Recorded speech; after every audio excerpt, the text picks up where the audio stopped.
కేసీఆర్ కు కవిత రాసిన లేఖపై విపక్షాలు తీవ్ర స్థాయిలో స్పందించాయి. కేసీఆర్ వైఖరిని తన కూతురే తప్పుపట్టిందన్నారు కాంగ్రెస్ ఎమ్మెల్యే ఆది శ్రీనివాస్. కేసీఆర్ ఫామ్ హౌస్ కే పరిమితమయ్యారంటూ కవిత చెప్పకనే చెప్పిందన్నారు.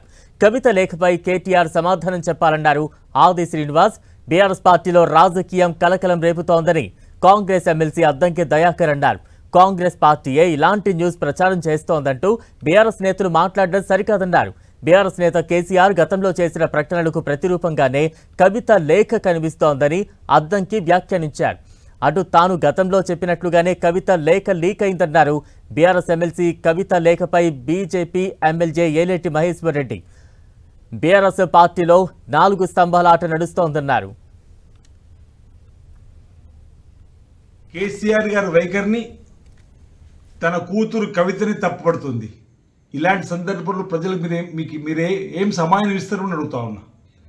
కవిత మాటల్లో మీరు ఫామ్ హౌస్కే పరిమితమయ్యారని చెప్తున్న సందర్భంలో ప్రజలకు మీరేం సమాధానం చెప్తారని చెప్పండి. అధికారం ఉన్నప్పుడు ఫామ్ హౌస్లోనే, ప్రతిపక్షాలు ఉన్నప్పుడు ఫామ్ హౌస్లోనే పదవిని కాపాడుకోవడానికే 2 మార్లు అసెంబ్లీకి వచ్చి వెళ్ళారు తప్ప ఏ రోజన్నా ప్రజలకు సంబంధించిన సమస్యపైన మాట్లాడారని అడుగుతా ఉన్నా.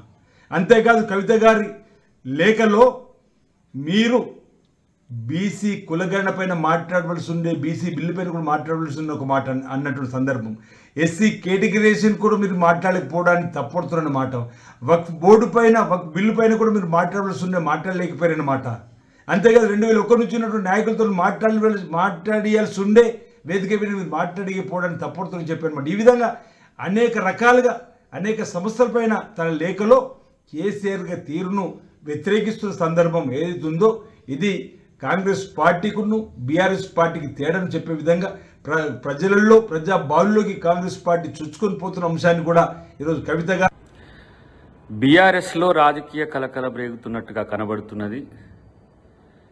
కవిత గారు రాసినట్టుగా ప్రచారం జరుగుతున్న లేఖ వాళ్ళ పార్టీ అంతర్గత అంశమైనప్పటికీ కూడా అది కాంగ్రెస్ పార్టీ ఏదో చేసింది అని చెప్పినట్టుగా బీఆర్ఎస్ మిత్రులు మాట్లాడడం అనేది హాస్యాస్పదం.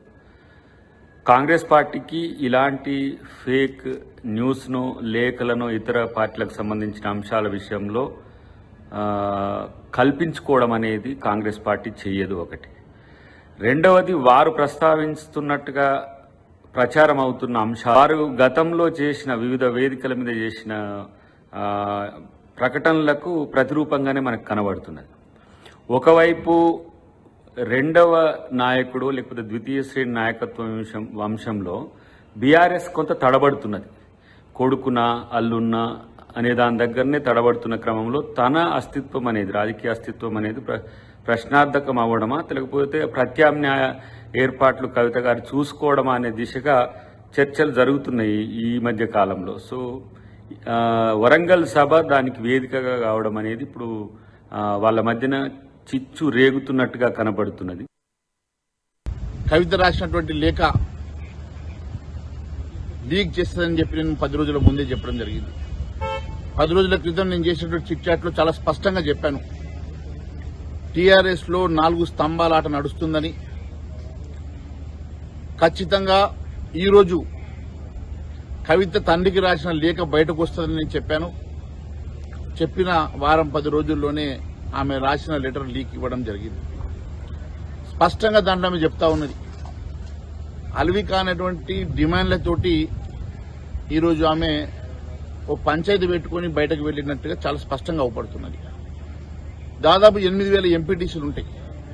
8,000 ఎంపీటీసీలు హైకమాండ్ కాకుండా ఇన్ఛార్జీలకు ఇస్తారు అని ఆమె చెప్పినప్పుడే అర్థమవుతా ఉన్నది ఆమె ఈ పార్టీలో ఆమెకు ఆల్రెడీ పొగబెట్టారని, ఆమెను బయటకు పంపిస్తున్నారని, ఆమె బయటకు పోవడానికి సిద్దమైందని, బయటకు పోయి ఆమె దుకాణం ఆమె పెట్టుకుంటుందని చాలా స్పష్టంగా ఆ లెటర్లో చెప్పడం జరిగింది.